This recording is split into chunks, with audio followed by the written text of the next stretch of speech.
waaw 88 le 628 04 14 mu nekkoon à l'instant ñu àndoon ci ki nga xamante ni mooy ajaratu soxna Daba Boy moom it ndeysaan di waajal wàccaay yu am solo bu mucc ayib boo xamante ni wax dëgg yàlla noo ngi ñaan yàlla suñu borom subhanahu wa taala defal ko ci jàmm defal ko ci salaam ba mu dem la mu fa bëgg di ko fa mébét itam yàlla sama borom defal ko ci lu faaw xa jotam moom ak sëñ Massène Mbaye oustaz Massène Mbaye moom it ku baax ku ñàkk ki ñaan wax dëgg yàlla ak madame la directrice madame la maire Ndella Diouf Madior moom itam di leen ñaanal sama borom defal leen jàmm ci yoon woowu ñuy waajal lépp luñ fa bëgg mébéti ci ko fa rek yàlla sama borom defal leen ci lu kawe seen jot bi jaay Seydina Mouhamed di leen wax ni rek daanaka 10 heures teg fukki simili ci biir kër gi mu mel ni kenn ku ne xam na ni bu 10 heures jotee madame la directrice Ndella Diouf Madior madame le maire day teew ci àla une des quotidiens sénégalais suivi de waxtaanu bés bi ci ëttu hôpitaux yi ëttu attekaay yi ëttu liggéeyukaay yi ba ci biir ëttu kër yi lépp ci biir émission bi lay daal di ànd mu mel ni moom it teew na ci biir kër gi ñu daal di fas yéene naw ndeysaan àndandoog moom ci biir loolu ba ci kanam incha allah ci kàttanu yàlla.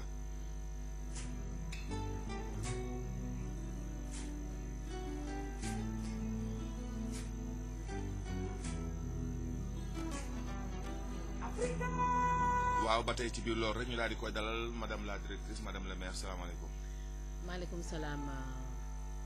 Talla Sylla. naka nga fa waroon wax sa Talla Sylla numéro 2. ndax ñu bëri dañu foog ne Talla Sylla numéro 1. dina ma neex ndax ki ma wootee mën naa man naka marto yi wérati na ma ne ko marto yi gënati naa wér waaye gën tey laa gën a dof loolu laa ko ci tegal wax dëgg yàlla. di nuyu tous les auditeurs de la radio di nuyu toute l'équipe de Safir FM TV. Adja Daba Boy moom de gëmagul sa ka day dem màkk dafa su demee màkk ba ñëw ba dellu si sa du gëm ko dem na su demee ba ñëw ba dellu si dina toog at ak ñaari at te du gëm ko dem na yàlla ko yàlla mottali amiin bi ñu dem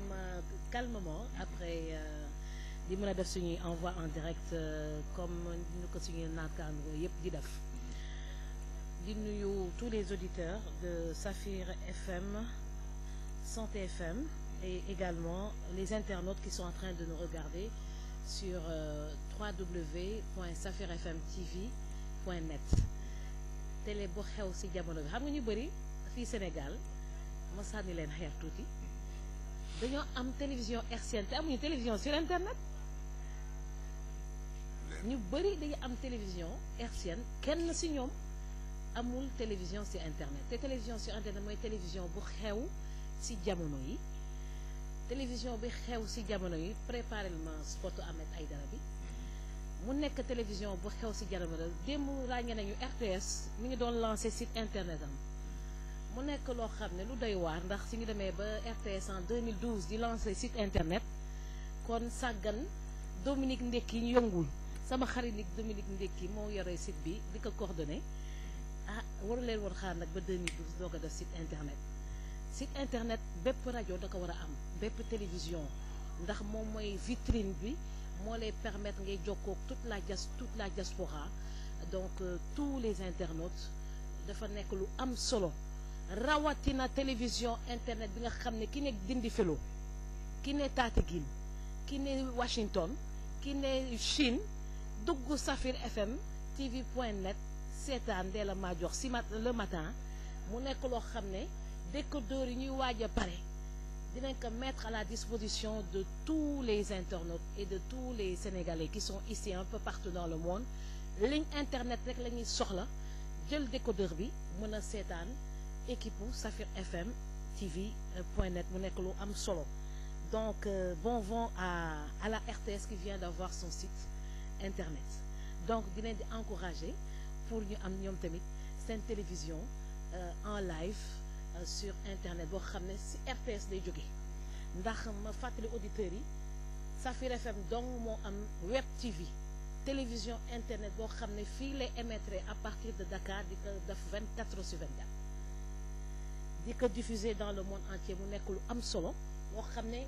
ku ko xeeb da nga ko xamul waaw télévision boo xam ne foo nekk Sénégal même si sa téléphone portable soo defee configuration bi ko war nga mën ko di ko seetaan loolu dafa nekk télévision bu am solo kon ñu déglu Ahmed Aïdara ngir kon di ca seetaan télévision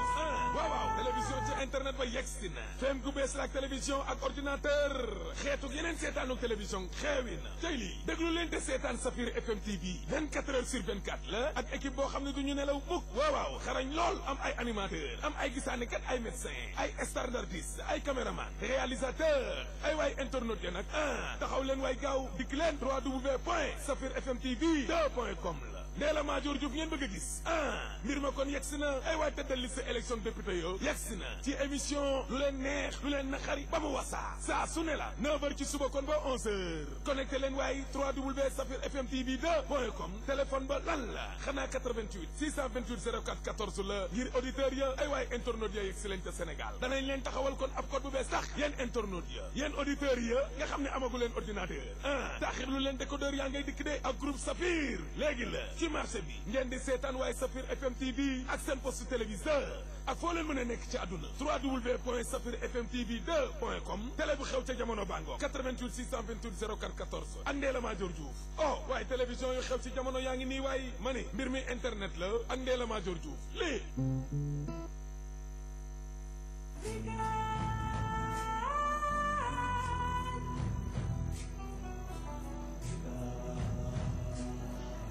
donc mbir bi internet la ñuy demander à tous les auditeurs de se connecter avec leurs ordinateurs c'est www.safirfmtv.net donc dinañ mën a suivre tous les programmes 24 heures sur 24 su ñu amee seen connexion internet. On va procéder tout de suite à la revue des titres à la une des quotidiens de ce jeudi 23 août 2012. Goodluck Jonathan, président du Nigeria, la CEDEAO privilégie le dialogue avant toute intervention militaire au Mali. Coopération renforcée entre Dakar et Lagos, c'est à lire à la page 3 du quotidien national Le Soleil. Justice internationale, le Sénégal et l'Union européenne et l'Union africaine signent un accord pour le procès de Habré. Mesure du ministère de l'élevage, le marché sera bien approvisionné en moutons de Tabaski. Urbanisation et manque d'espace, des bénévoles font revivre le cimetière de Yoff. Et statistique à Dakar, 69% des ménages assurent 3 repas par jour. Football Ligue 1, le Jaraaf, 2 ans sans trophée, c'est à lire à la page 23 du quotidien national Le Soleil.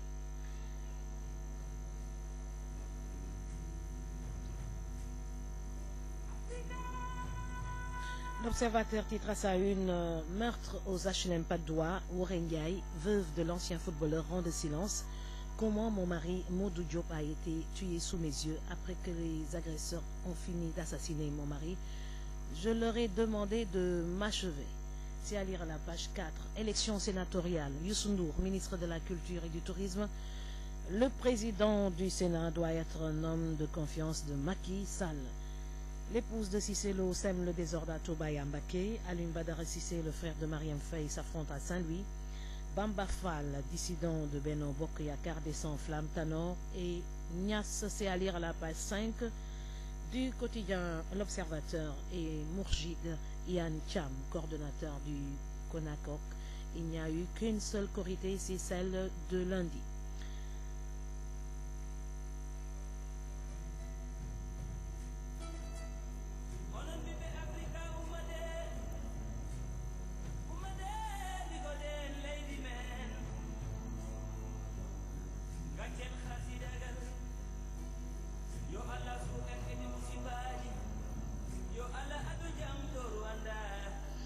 Et enfin, toujours à la une du quotidien L'Observateur, football transfert, Moussa Konaté file en Russie, Sadio Mané vers l'Autriche, Khadim Ndiaye proche du Jaraaf, c'est à lire à la page 14 et 16 de ce quotidien. L'enquête titre à sa une, bien mal acquis, cours de répression de l'enrichissement illicite, les dossiers ficelés et livrés, une trentaine d'affaires au procureur spécial, Karim Wade, Abdoulaye Diop, Omar Sarr, Awa Ndiaye, Samuel Sarr, visés, à lire à la page 5. Peine de mort en Gambie, Yamé recule, Jonathan averti contre un génocide. Pour abus de biens publics, le général US William Wade dégradé. Cohabitation à Cité Djilimbey, C'est à lire à la page 8 du quotidien L'Enquête.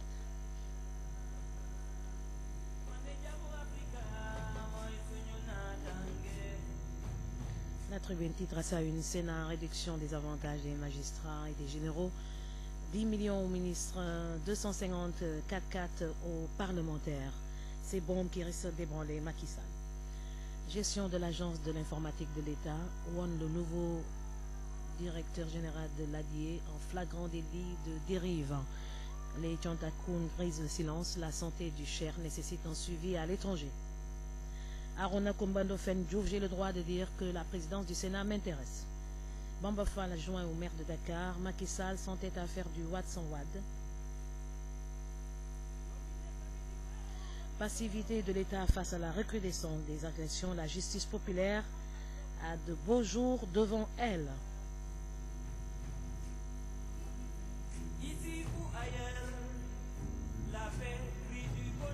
Le quotidien titre à ça une: entretien avec le ministre de la Santé et de l'Action sociale. Awa Marie Colsec aux urgences. Depuis 3 ou 4 ans, le problème de la dette des hôpitaux reste entier. Je suis frustré quand je vois l'état actuel des hôpitaux de Fatick et de Ziguinchor inachevés depuis 10 ans. J'ai un grand problème avec les contractuels recrutés dans l'entre-deux tours. Nous avons coupé les salaires de beaucoup d'agents. Je ne peux pas satisfaire toutes les revendications. C'est à lire à la page 2 et 3 du quotidien, du journal Le Quotidien. Incongruité, bataille de leadership, liste parallèle. La belle pagaille des sénatoriales, c'est à lire à la page 12 et 13 du journal Le Quotidien, et beaucoup d'autres articles intéressants à lire dans ce journal. L'Office titre à sa une: les Tchantakoun sur l'affaire Madinatul Salam, non à une justice à géométrie variable. Le Cher a fermement refusé arrangement et médiation. L'imam ratib de Dakar sermonné, à l'untine corrigée. C'est à lire à la page 2 et 6 du quotidien. L'Office et le CRD du point Magan de Serigne Abdoulahad. Le PCR de Touba fait le procès de la Sénélec. APR de Touba, parité jusque dans la famille du coordonnateur Cicelo, député, son épouse sénatrice. Après avoir accueilli le président nigérian hier, Macky Sall en route pour le Maroc ce jeudi.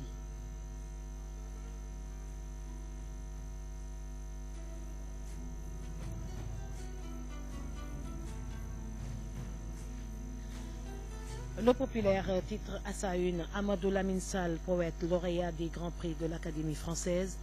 Wade aura plus détruit qu'il n'a construit. Son monument de la Renaissance, la plus éclatante manifestation de la vanité et de la décadence d'une mentalité princière. Comment le niveau des élèves ne baisserait-il pas en français si le niveau de ceux qui sont censés leur apporter la connaissance a jeté de plus belles lorette? Cela est dû à l'État laxiste et à des enseignants aliénés, à des syndicats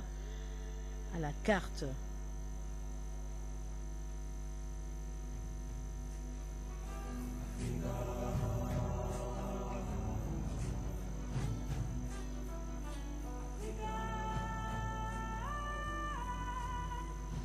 Accident mortel près de Kaffrine. Les chauffeurs du bus et du camion écopent de 1 et 2 ans. Abdoulaye Wilane sur les sénatoriales. Les risques de vote sanction sont réels. Et accusation de mauvaise gestion, le DG de l'ASER grillé par ses agents. Et 10 jours après le drame de Kédougou, reconstitution polémique de la mort de Kikuta.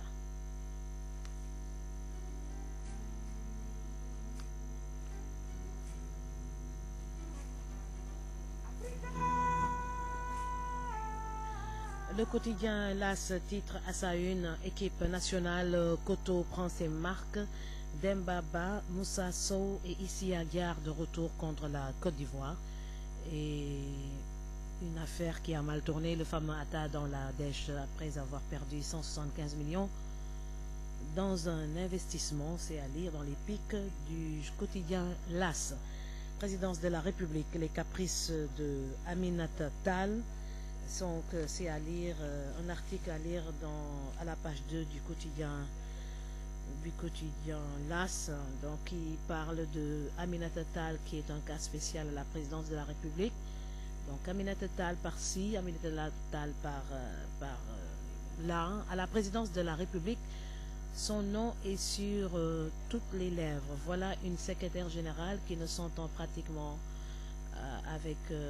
personne. Sous le sceau de l'anonymat, plusieurs collaborateurs du président de la République se plaignent tous les jours de sa manière de travailler et surtout des avantages qu'elle s'octroie.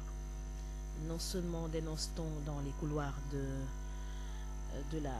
du palais de la République, elle ne délègue rien, mais personne n'est satisfait du travail qu'elle produit. Même certains ministres se plaignent de la lenteur des courriers entre leur département et la présidence de la République. Aminata Tall, ses lignes téléphoniques et ses voitures de fonction. Côté avantage, elle ne s'est pas privée, elle s'est octroyée à elle seule 3 lignes téléphoniques et autant de voitures de fonction. Ses proches collaborateurs sont choyés, contrairement aux autres, un conseiller RAI. Il n'y a qu'elle qui ressente vraiment le yoonu yokkute à la présidence de la République. Même si les textes l'y autorisent, elle a nommé des conseillers techniques à l'appel. Austérité, sobriété, elle ne connaît pas. Pire, elle a même nommé un de ses frères proches, parents, conseiller technique avec tous les avantages y afférents. Alors que ce dernier ne peut rien justifier, ce qui est totalement à l'opposé de la gouvernance sobre et vertueuse prônée par le chef de l'État, puisqu'elle a la haute main sur les logements de fonction, c'est aux faciès qu'elle les attribue. Là aussi, les plaintes ne manquent pas. Et à propos d'Aminata Tall et des logements de fonction, là où certains manquent de s'arracher des cheveux, c'est par rapport à sa situation personnelle, ayant bénéficié d'une grande maison de l'État sous forme de bail. Il s'agit de sa villa de Fan. La présidente du mouvement 7 Selal a tout fait pour avoir un autre logement de fonction. Il s'agit de l'ancienne maison qu'occupait son prédécesseur Zakaria Diao. Elle se trouve à quelques encablures du camp Dialdiop, ce qui est tout à fait illégal selon certaines sources. Quand on a une maison d'État sous forme de bail, on n'a plus droit à un logement de fonction. Les textes l'interdisent formellement,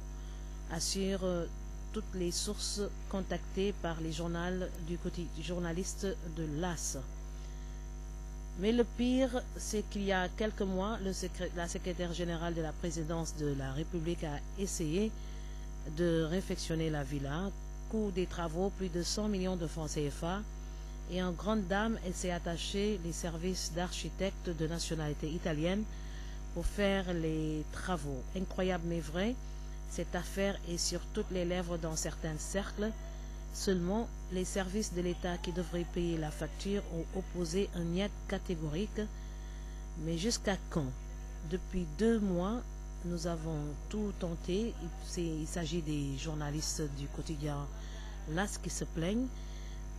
Ils disent qu'ils ont tout tenté pour recueillir sa version, sans succès. Les 3 premières fois, son assistante, Madame Ba, a promis de faire passer le message. Mais jamais il n'y a eu de suite. La dernière fois remonte au 27 juillet dernier, lendemain du Conseil des ministres décentralisé du Diourbel. Ce jour-là, l'AS a réussi à entrer en contact avec elle grâce à son correspondant permanent à Diourbel, Gora Khan. Après avoir écouté l'objet de nos fréquents appels, elle s'est défoulée sur son assistante qu'elle a accusée de ne jamais lui avoir fait parvenir ces messages avant de promettre de nous rappeler une fois à Dakar. C'est ainsi qu'elle a noté notre numéro, mais près d'1 mois plus tard, aucune réaction. Ce peut être sa conception du yoonu yokkute et du 7 Selal. Un article des journalistes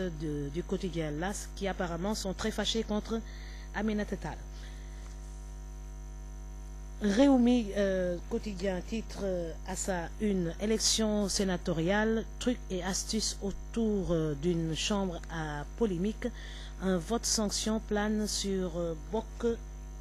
Yakar. Donc c'est à lire à la page 3 du quotidien Réumi. Le député Thierno Bocoum sur Rewmi FM à propos des audits, je suis resté sur ma faim, Karim doit être jugé. Les nominations des membres de sa famille à des postes sont proches de Macky, dément et précises. C'est à lire à la page 4 du quotidien Rewmi. Direct Info qui titre à sa une aujourd'hui séjour de Béthiou à la MAC de Thiès, sévère réquisitoire des Tchontakoun, l'État et la presse au banc des accusés. Côte d'Ivoire-Sénégal du 8 septembre. Koto annonce l'arrivée de Dembaba et de Moussa Sow. Élection de la Chambre de commerce de Dakar. Ibrahima Diagne fustige l'injustice. Approvisionnement en mouton pour la Tabaski 2012. L'État rassure les consommateurs. Et Moussa Touré, cinéaste. Nous avons un problème de visibilité.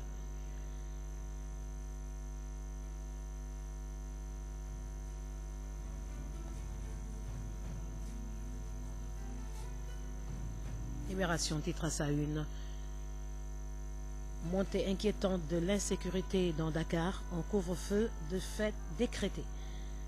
Le directeur de la sécurité publique et tous les commissaires de la capitale en réunion à Centrale hier, déclenchement d'une opération spéciale avec le concours de la brigade d'intervention polyvalente. Coup de filet des gendarmes à Vélingara, 2 Gambiens arrêtés avec des armes et des munitions. Trafic d'êtres humains après la Libye, la piste saoudienne, c'est à lire à la page 4 du quotidien Libération.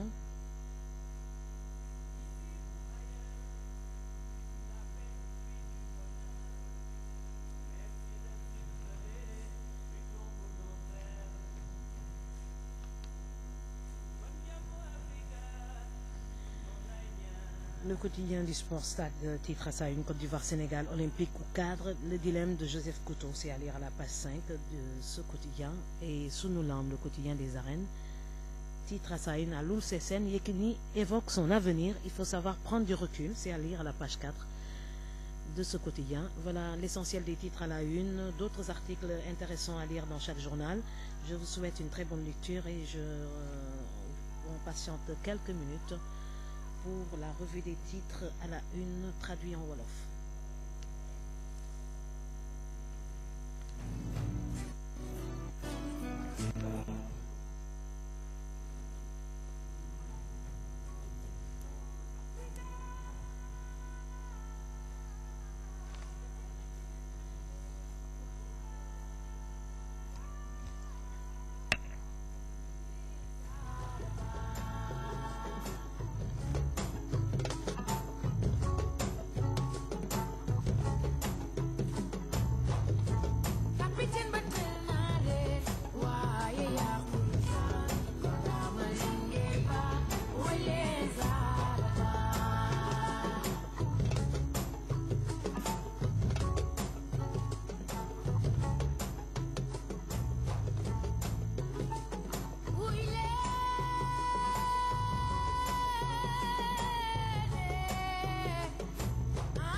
foofu moom may daaneel parti boobu rek moo ma saf si le soleil moom tey nag ñu tàmbale waxtaanu suba teel bi xale bi dafa mën wéy nag donc noonu la mën a mel donc une très belle musique de comment il s'appelle Aïda Samb. La CEDEAO moom dafay privilégier dialogue avec avant toute intervention militaire au Mali. Donc Macky Sall dafa doon dalal président Nigéria donc Goodluck Jonathan tey nag Macky Sall dem na Maroc donc loolu la journaux yi tamit xëy wax tey.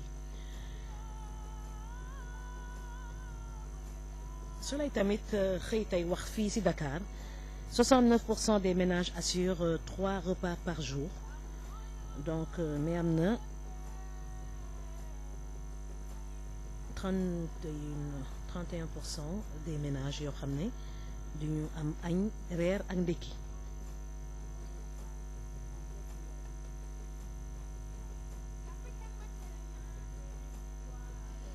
Ministère mesure du ministère de l'élevage donc waa ministère bi moom nee nañu marché bi sera bel et bien approvisionné en moutons de Tabaski. Urbanisation et manque d'espace, des bénévoles font revivre le cimetière de Yoff.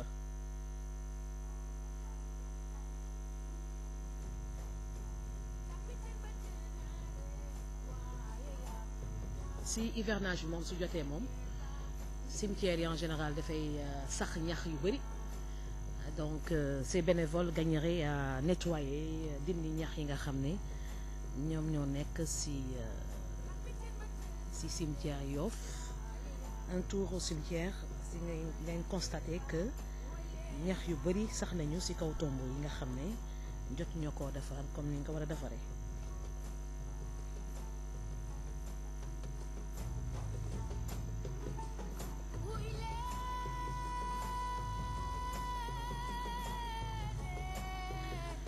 L'Observateur moom dafa préféré titrer wax que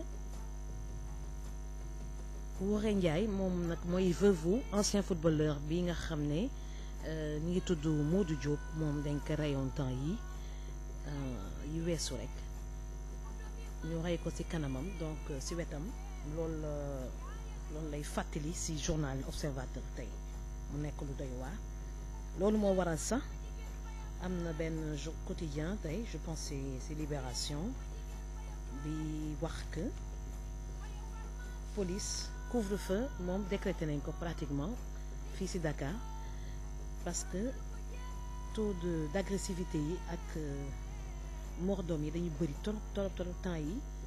ba waral am na réunion bu mag boo xam ne commissaire police yi yëpp bu commissaire capitalu Dakar bi daje nañu démbu central pour jël ay matukaay yu rëy fexe ba délinquance bi am ak taux d'agressivité bu yokku ci guddi mu jóge fi.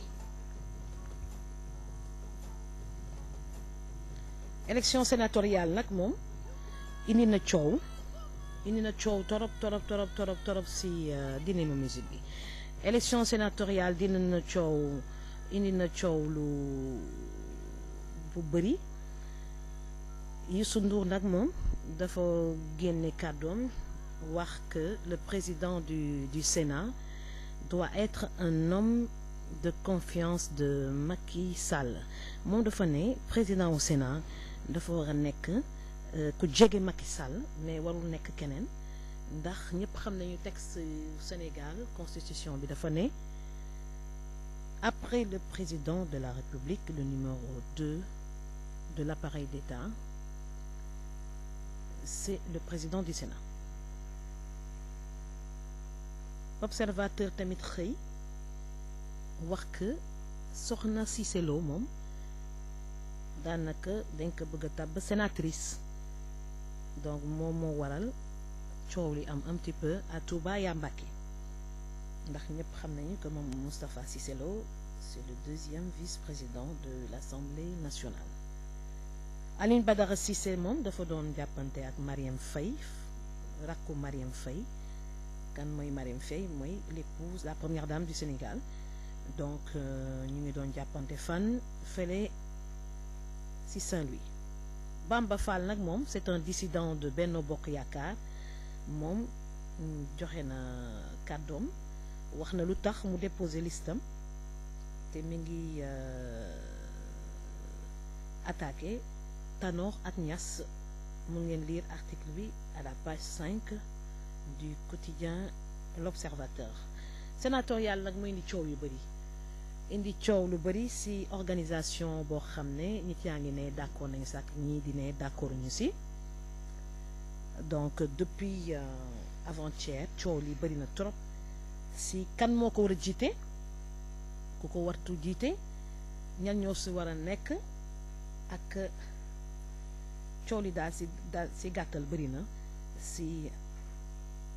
Sénat bi nga xam ne le 16 septembre la élection yi di am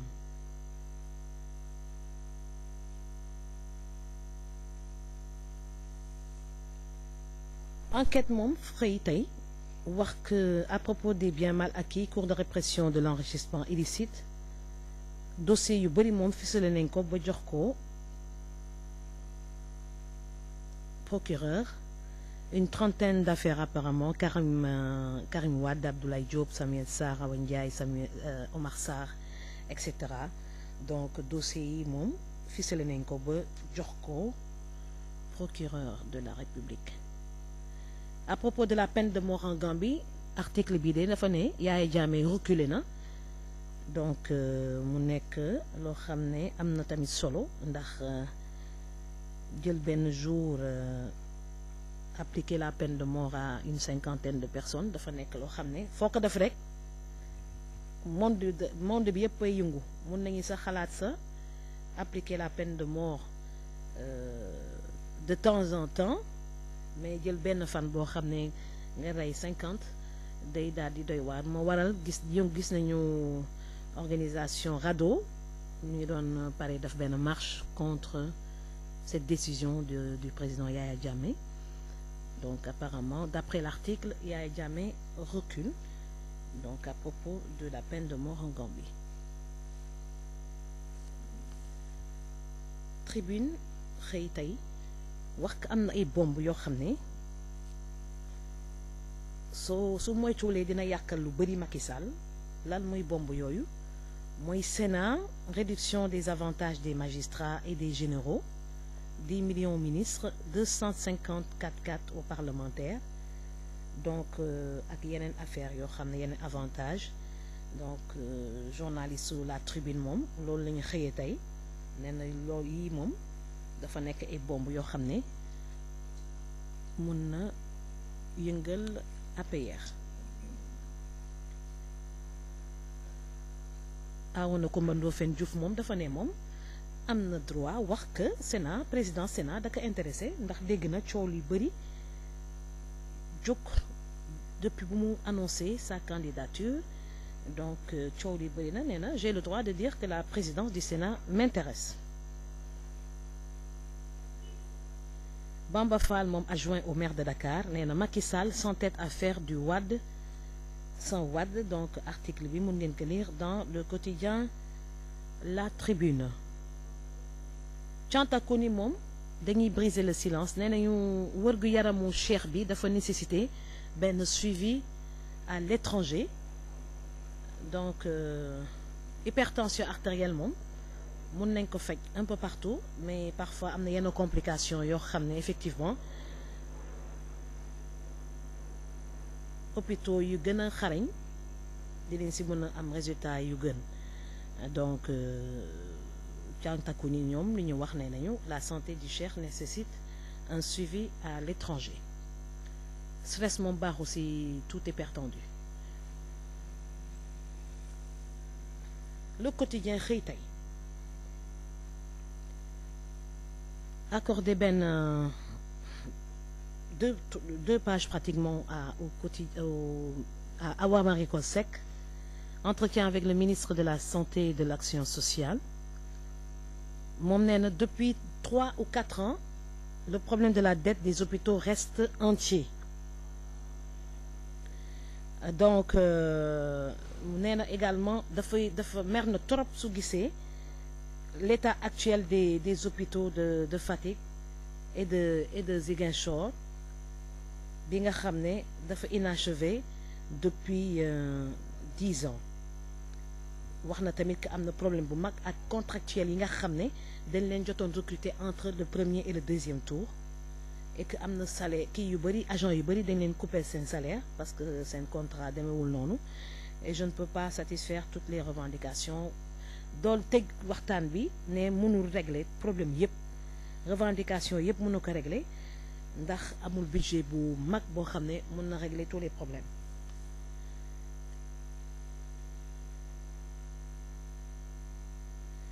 office moom xëy fësal ne que Macky Sall moom day dem Maroc ce jeudi donc et que démb dalal na le président nigérian donc démb et puis accordé na tamit beneen titre bu intéressant ne na Chantakoun sur l'affaire Madinatoul Salam donc ñoom dañu ne non à une justice à géométrie variable et que cheikh bi moom dafa refuser fermement et arrangement ak médiation. L'office tamit fësal na benn affaire bu xaw a doy waar nee na Cissé Lo moom député la soxnaam nekk sénatrice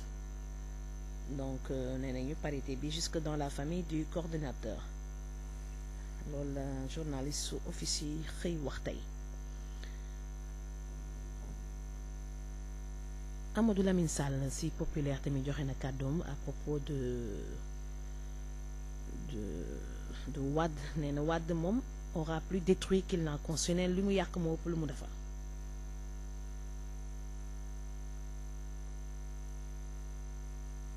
ñi defoon accident bi fële si Kaffrine moom teg nañ leen 1 à 2 ans.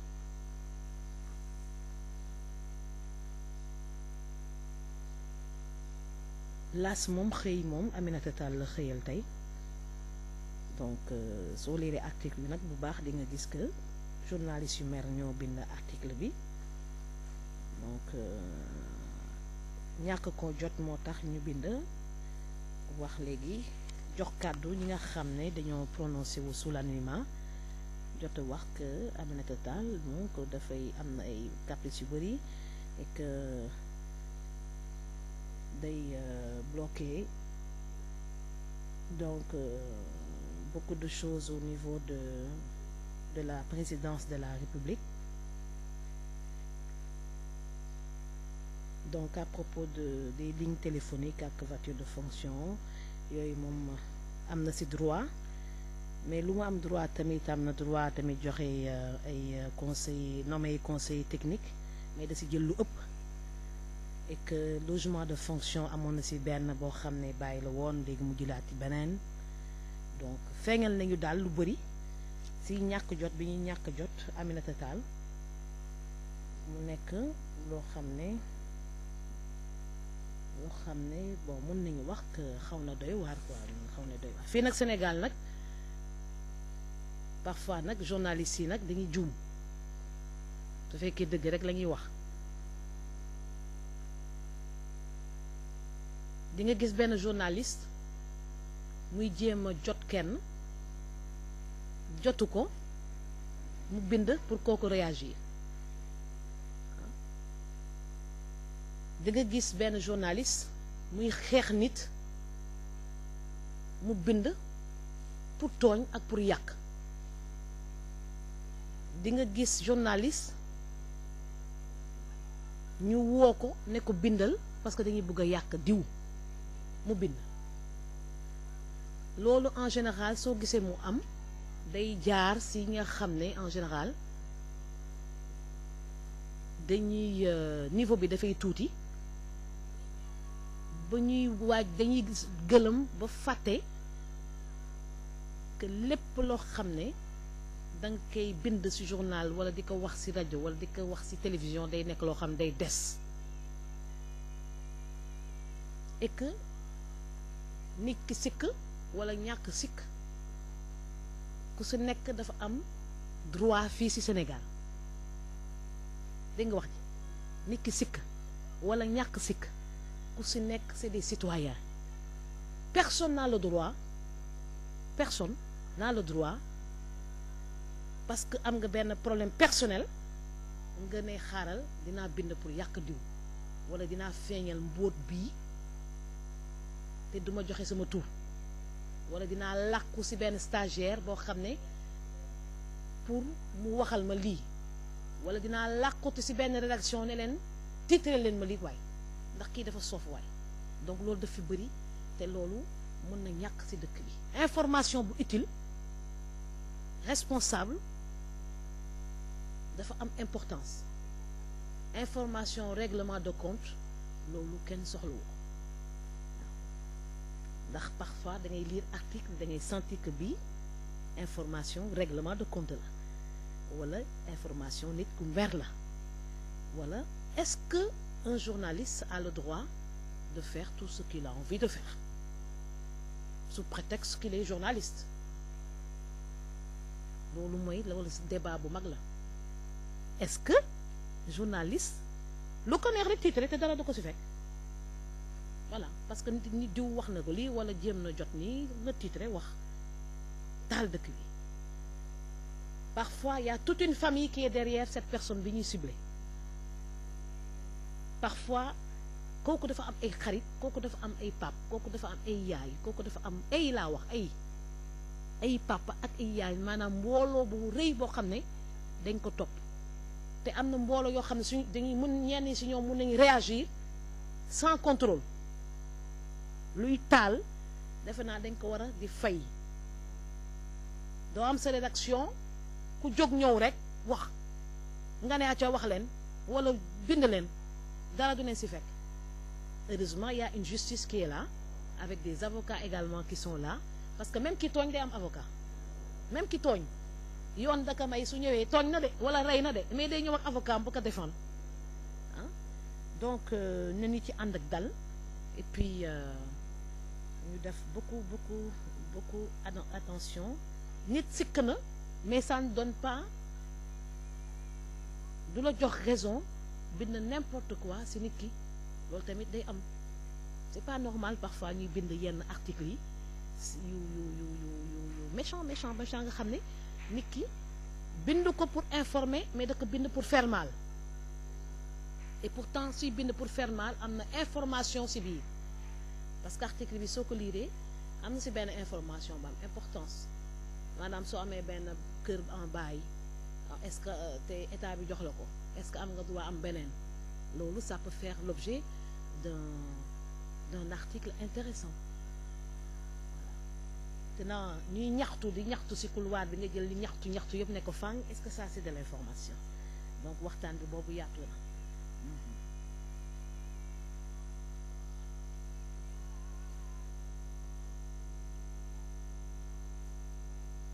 donc journaux yi moom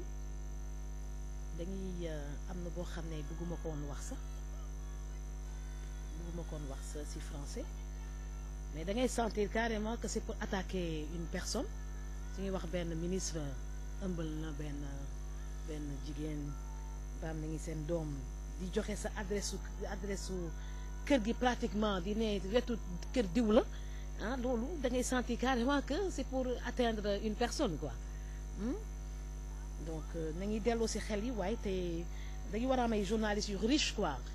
journaliste bu riche dafa am importance mun nañu mën a ak classe quoi mais journalistes yu am classe yu riche xam ne seen souci mooy joxe information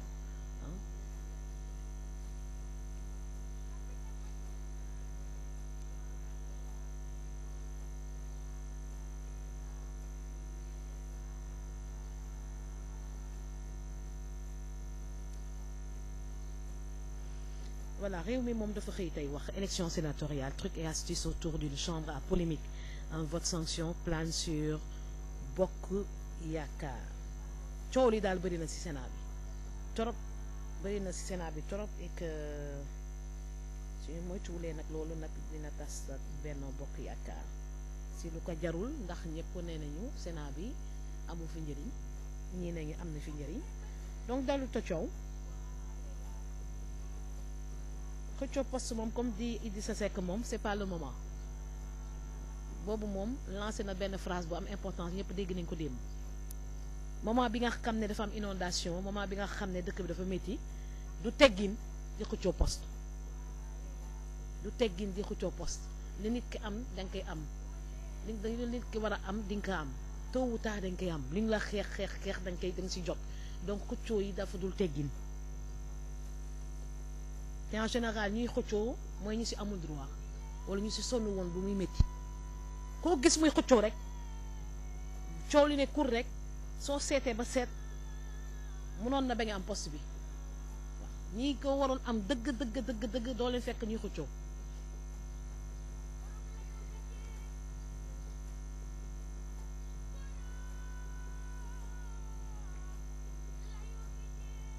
Voilà, donc ce qui reste maintenant c'est les trucs là. Le pays moom du ma leen liiral tey moom sama xarit le pays moom seen titre bi dafa xaw a doy waar donc franchement il y a du n'importe quoi dans cette presse quoi franchement il gagnerait à se ressaisir et puis à bien titrer parce que xale yi dañuy lire journaux yi mag yi di lire troisième âge di lire donc dañ si war a wax yu rafet yoo xam ne dina yee nit yi des conflits maintenant ça se règle au tribunal voilà donc woo naa nit jotuma donc xaaral ma taal ko donc tout loolu yëpp mën na yàq day rabaisser niveau rédaction quoi voilà donc waxtaan boobu laa fi waxtaan bu gàtt boobu laa leen may tey donc di leen di souhaiter une très très bonne journée donc je pense que Yaay Fall en principe elle est là non moom mën na ñëw yéeg enchaîner bégal auditeurs yi donc rappeler que mën ngeen gisaane ci kaw ak ci suuf wax li leen neex lu leen neex kar yi ainsi va la vie ainsi va les programmes de la radio pas tout à fait comme les autres.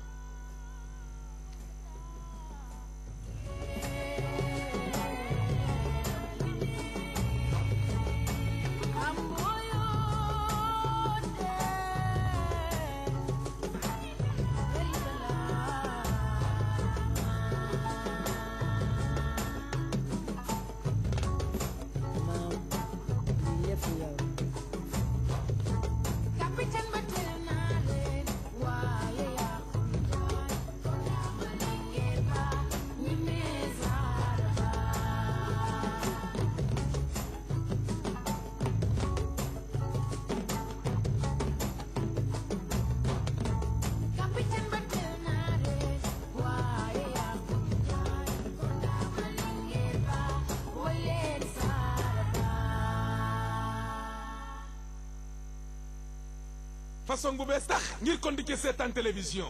waaw télévision ci internet ba yegsi na fem gu bees la ak télévision ak ordinateur xeetu yeneen seetaanuk télévision xeewi na tey lii déglu leen te seetaan Safir FM TV 24